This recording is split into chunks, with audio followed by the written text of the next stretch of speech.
Bonjour les amis de la taverne de Wargamer, je suis Alessandro, votre peintre italien. Je suis content de vous revoir dans cette nouvelle vidéo. J'espère que vous allez bien, j'espère que vous avancez avec la peinture et vous continuez à jouer fort à Warhammer et je suis Maro 40 000. Aujourd'hui, nous allons voir la dernière vidéo qui concerne Angron, donc ça sera fini pour la série des vidéos sur Angron.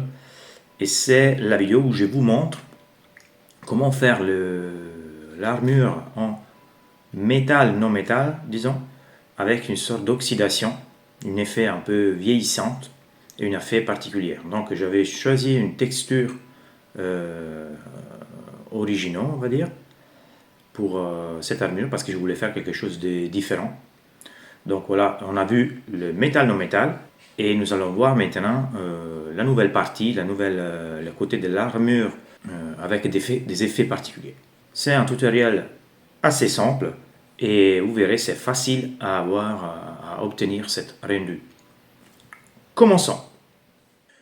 Donc, nous allons commencer la peinture de cette partie en style métal non métal, disons façon révisionnée, éditée. Et on ne va pas utiliser beaucoup de couleurs, donc on va utiliser dans cette tuto 4 couleurs, donc du Rhinoxide, du Morphang Brown, du Screaming Skull.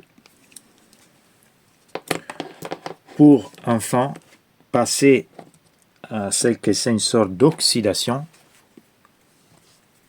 et pour l'oxydation on utilisera ces deux couleurs, l'Incubi Darkness et le Kabbalit Green. Donc on commence tout de suite avec du Rhinoxide. Donc cette phase, ça va être très simple et très rapide.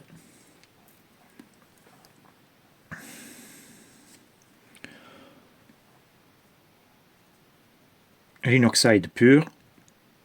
Et je vais peindre toute la partie intéressée. Donc ce ne sera pas un métal non métal comme celle de la lame. Donc on ne va pas le faire comme ça. Mais ce sera une version différente que j'ai obtenue quand je voulais faire d'abord cette une nouvelle sorte de métal non métal. Ça a l'air sympa, ça colle, j'ai fait toute l'armure comme ça et donc enfin je l'ai gardé comme ça. Ça me plaisait, je vous le montre. Donc ici, pas trop de questionnement, hein. C'est juste les couleurs de base, donc on va les donner sur toute la figurine,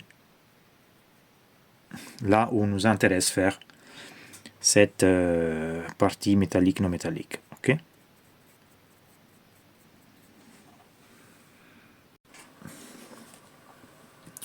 Une fois que vous avez fini avec le Rhinoxide, nous passons au Morphang Brown.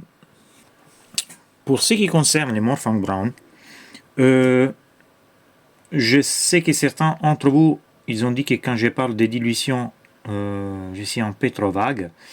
Effectivement, vous avez raison, mais c'est très compliqué de vous expliquer comment j'ai fait la dilution moi-même, parce que en réalité, même pas moi, je sais. Qu'est-ce que je veux dire par là? Je veux dire que moi, avec les pinceaux, je prends quelques gouttes d'eau et après je mélange les couleurs jusqu'à quand je n'ai une peinture qui me satisfait, ok, qui n'est pas trop couvrant ni trop légère, ok.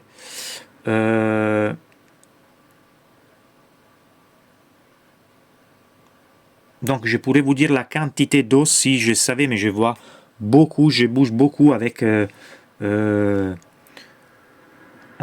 yeux, avec l'habilité. J'essaierai de vous faire une vidéo pour ça, ok. Mais voilà, je ne veux pas une peinture qui soit trop couvrante ni trop légère, ok. Donc là, j'ai ma peinture et je commence à tracer les zones où pratiquement j'aurai le plus de lumière. Donc ça veut dire que vu que le bras ce sera plié comme ça, moi j'aurai une très forte lumière ici sur les parties vers le nord et moins vers les parties au sud. Donc c'est déjà ici que je commence à tracer la lumière. Ici on aura l'ombre créée par les chaînes, donc il y aura moins de lumière tout de suite ici. La partie au fond elle est bien lumineuse, donc voilà. Et je commence à faire ça. Pour la partie ici, la partie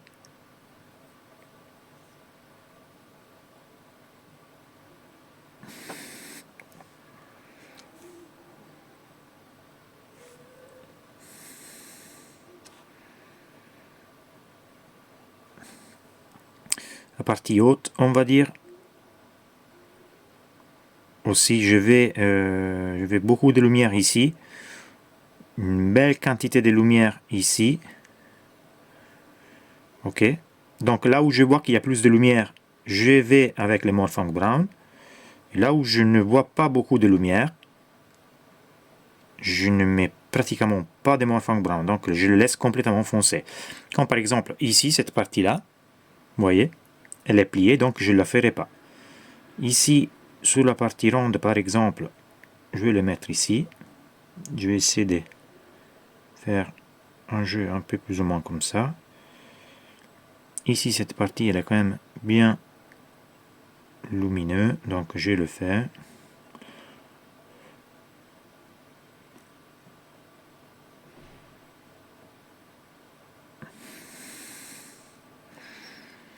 Voilà, ici c'est le même principe, donc cette partie elle est super exposée, donc jusqu'ici ça va, ici aussi, ok. Cette partie aussi.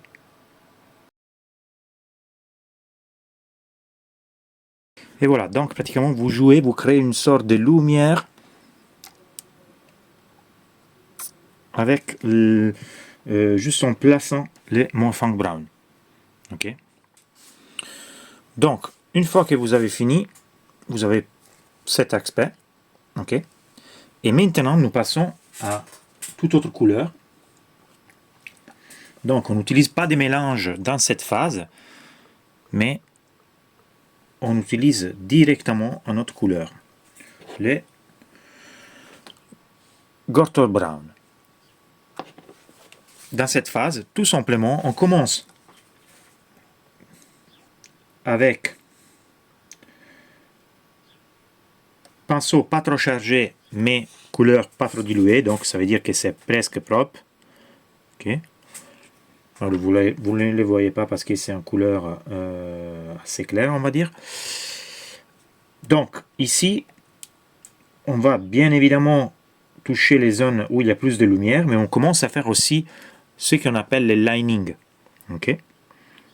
Donc, pour simplifier, je commence tout de suite avec les linings. Donc, je commence à faire des petites lignes comme ça. Ok. Ici, que c'est le point de lumière maximale, je tire une ligne comme ça. Et après, je fais une ligne comme ça.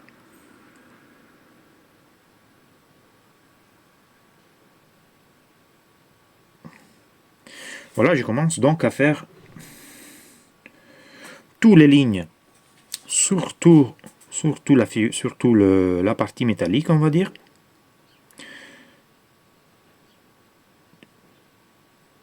Utilisez la pointe et les dos de votre pinceau.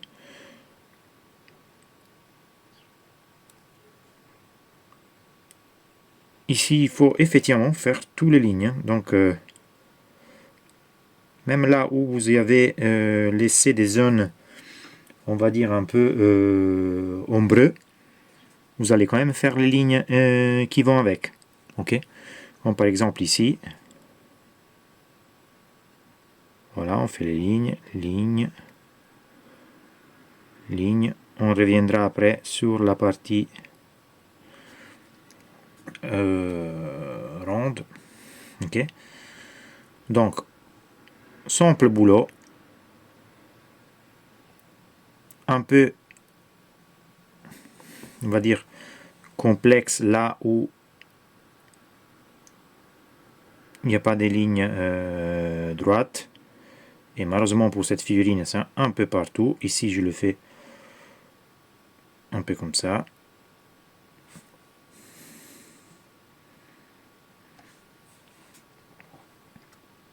Et donc, on fait que des lignes.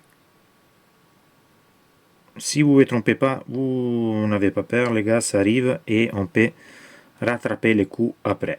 Ok? Donc, on continue comme ça. On fait déjà tous les lignages. Et après, on continue à la deuxième phase, toujours avec les Gorton Brown. Donc, après les linings avec le Gorton Brown, nous avons cet aspect. Alors, ici, c'est une chose que j'ai fait et qui a caractérisé cette peinture, on va dire, ce type de peinture. Je commence à faire des petites traits, des petites lignes, là où je m'approche des parties les plus claires, comme si c'était des lignes sculptées dans le métal. Ok. Et donc, je vais faire des petits traits. Par exemple, ici, je commence à faire des petites lignes comme ça, qui vont se concentrer beaucoup plus dans la partie où il n'y a plus la lumière. Ok. Voilà. Vraiment, c'est des lignes. Ça va donner une sorte d'effet bois, on va dire. Vous allez le voir mieux ici. Je vais vous le montrer. Par exemple, ici, c'est encore du Morphank Brown. Et je commence à faire des petites lignes comme ça. Voilà. Je laisse des espaces. Et plus je m'approche de la partie brillante, moins d'espace je laisse. Ok. Et j'ai fait comme ça un peu partout. Encore un autre endroit où vous pouvez bien le voir, c'est cette partie centrale. Vous voyez, ici,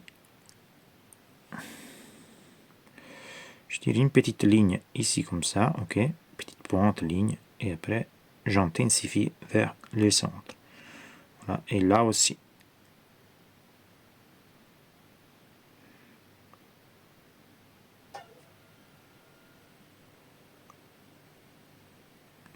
Donc c'est comme ça que je vais avoir cette sorte d'effet bois, on va dire. Ici aussi, il y aura des petites lignes, et dans la partie plus proche du centre, beaucoup plus intense. Voilà. Voilà qu'est-ce que ça donne. Vous voyez ici bien les petites lignes. Vous allez les voir bien aussi sur la partie ronde ici, sur la partie circulaire. Donc je pars du centre ici, je tire une ligne, vous voyez, et après je fais des petites lignes comme ça, à gauche et à droite. Je vais même toucher la partie plus foncée. Ici, j'avais oublié une petite lignage. Voilà. Et vous faites ça, les gars, surtout la partie qui vous intéresse. Pour vous porter encore un autre exemple, je vais le faire aussi ici derrière. Ok, c'est bien grand. Comme ça, vous pouvez le voir bien. Je commence ici, je commence avec une petite ligne. Très bien. Et après, tout de suite après, une autre, une autre, une autre, une autre. Il ne doit même pas être droite. Il ne doit pas y avoir de constances. Voilà. Vous faites comme ça. Et ça vous donne ça. Vous pouvez aussi tirer des traits. Ici, il y a des parties un peu plus sombres.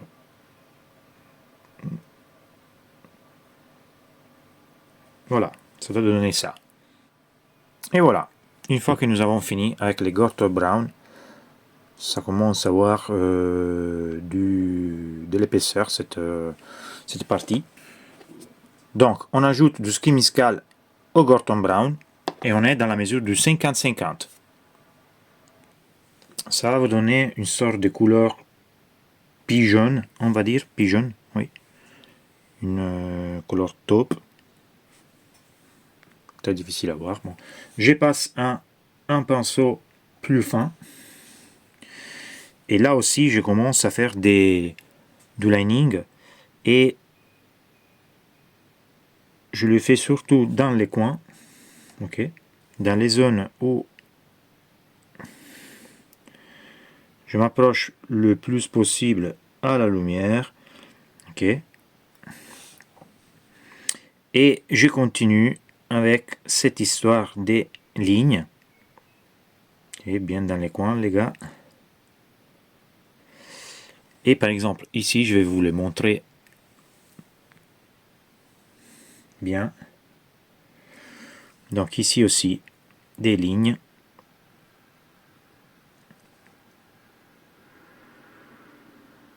des petites lignes comme ça. Vous réduisez la quantité, ok. Il faut avoir un peu de patience, on va dire, et de précision surtout. Pour ce qui concerne la précision, je vous suggère d'avoir une très bonne prise, ok.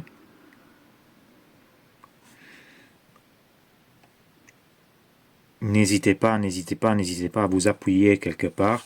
Je sais qu'il y a beaucoup de gens qui appuient leurs bras sur les comptoirs, on va dire. Moi, je n'y arrive pas, donc je préfère rester un peu à distance et m'appuyer bien avec mon bras et ma main sur l'autre main. Voilà. Ici, par exemple, on va faire notre petite ligne. Je vais le faire comme ça cette fois. Voilà.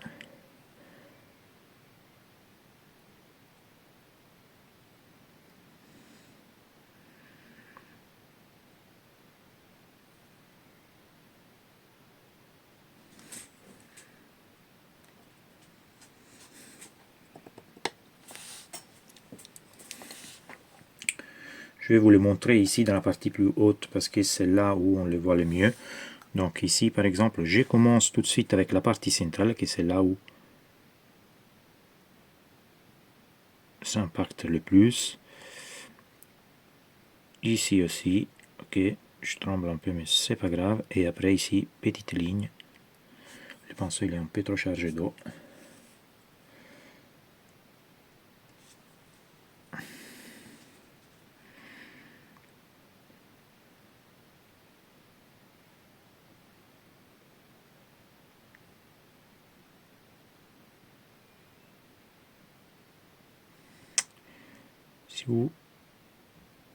Si vous touchez un peu trop avec les pinceaux, vous n'inquiétez pas, vous pouvez après rattraper.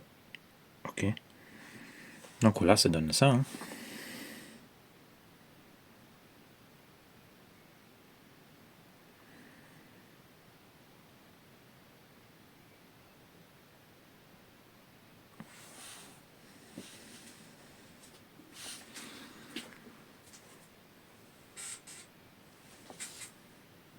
Vous continuez comme ça. Vous faites toutes les lignes, tous les bords, tous les côtés. Je vous fais voir ça aussi, comme ça vous allez le voir bien.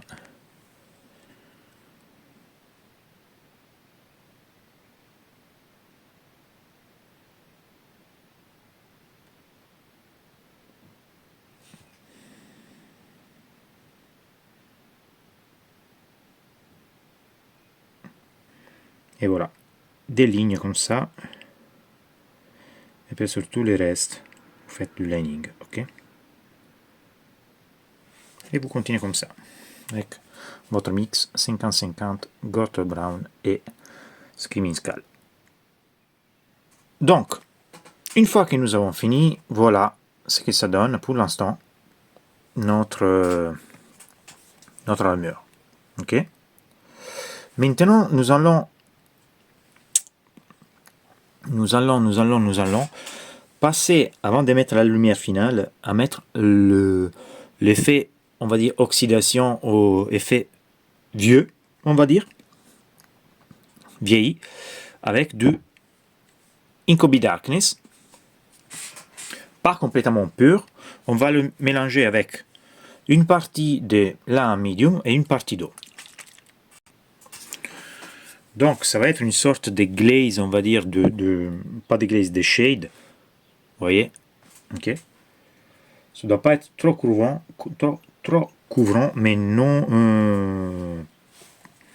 pas légère non plus. Okay. Et ça, on va les mettre plus ou moins dans tous les côtés où notre figurine elle est sombre. Okay, on va la faire comme ça.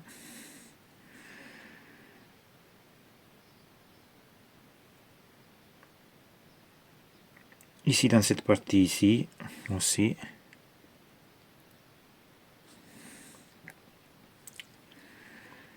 J'ai un peu trop abusé. Voilà. Ici, surtout, moi, j'aime bien en mettre dans les parties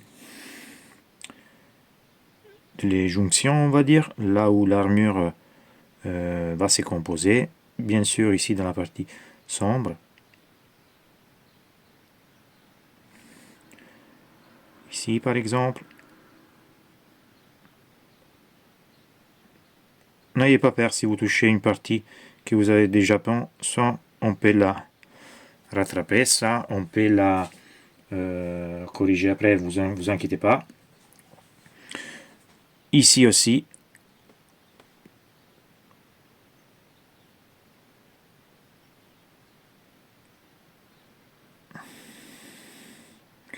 Je vais la mettre aussi même dans le petit, dans la pointe ici. Je vais mettre ici. Voilà, je vais un peu en mettre partout, on va dire, là où je n'ai pas les zones de lumière maximale. Okay. Donc voilà, les amis, ça commence à ressembler à quelque chose de sympa. Ce qu'on va faire maintenant, on va ajouter à notre composé Incubi Darkness, la medium et haut, du Cabalite Green. Ok. Comparé à la quantité du Incubi Darkness, on va plus ou moins mettre la même quantité pour avoir une couleur entre les deux. Ok, ça ne doit pas être trop foncé ni trop clair. Parce que les cabalites, c'est quand même en couleur très fort. Et voilà, vous allez avoir une couleur de cette tonalité. Ok.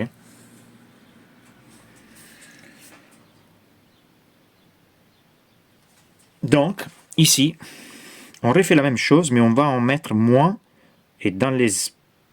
juste vers la fin, là, c'est où, on va dire, cette sorte d'oxydation se concentre le plus. Ok.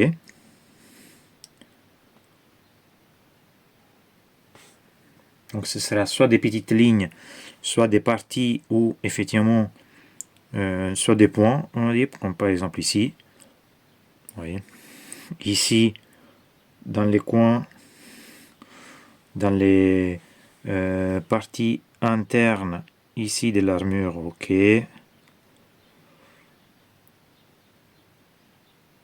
Ici, vous voyez.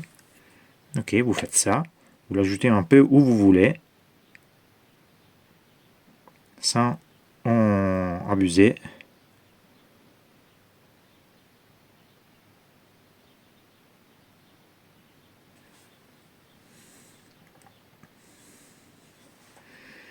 On passe de l'autre côté.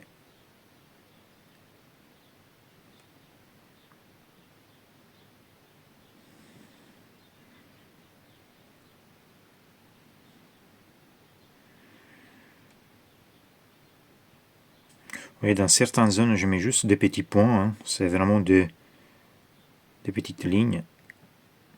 Et en plus, là, on n'a pas encore donné la touche finale de lumière, qu'on va la mettre après. Ok. Parce que comme ça va nous faire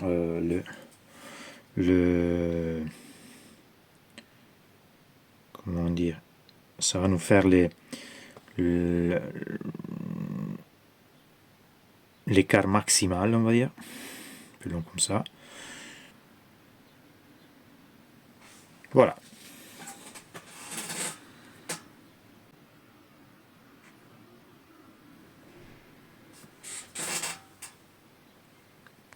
Donc, ici, nous avons fini. Nous pouvons passer à la toute dernière étape de notre peinture.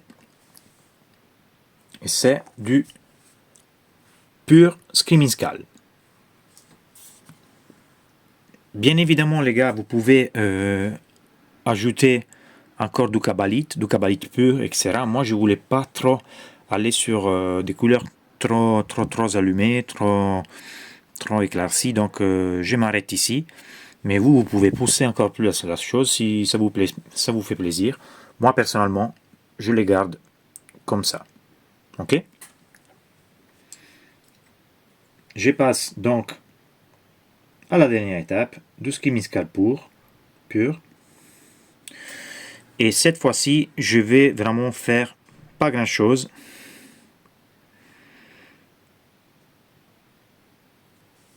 Je vais en mettre surtout sous les parties les plus pointues.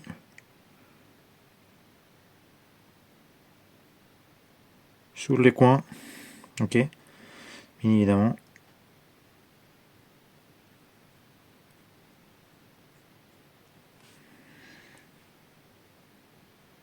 Et je vais en faire les petits points aussi.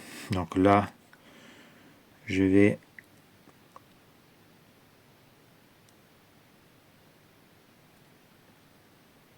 par exemple ici,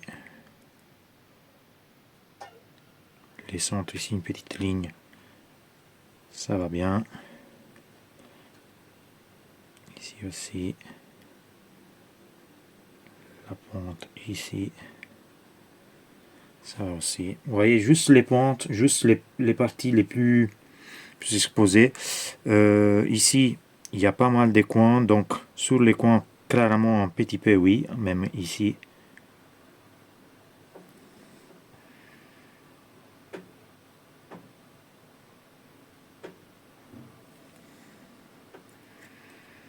Voilà, ici, pourquoi pas. La pointe de notre triangle, bien évidemment. Aussi. Donc voilà, vous ajoutez là où vous voulez de la lumière, sans excéder, on va dire.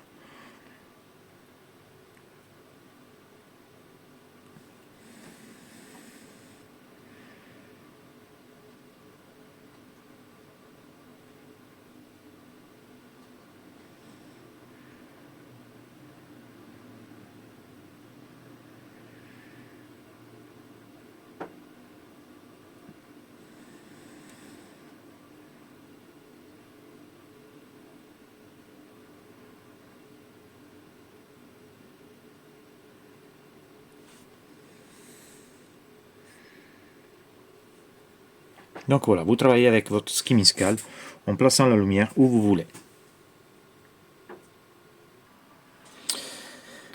Et voilà donc les amis, une fois que vous avez fini avec les Screaming Skull, vous avez cet résultat. Moi je pense que c'est sympa, ça rend bien, c'est facile à faire pratiquement. Et voilà, c'est satisfaisant. Donc, si vous avez des questions, n'hésitez pas à me les poser dans les commentaires. Si vous avez aimé la vidéo, laissez un like. Si vous n'êtes pas encore inscrit à la taverne des Wargamers, faites-le. Et j'espère de vous revoir très bientôt avec une nouvelle vidéo. Ciao les gars, à la prochaine.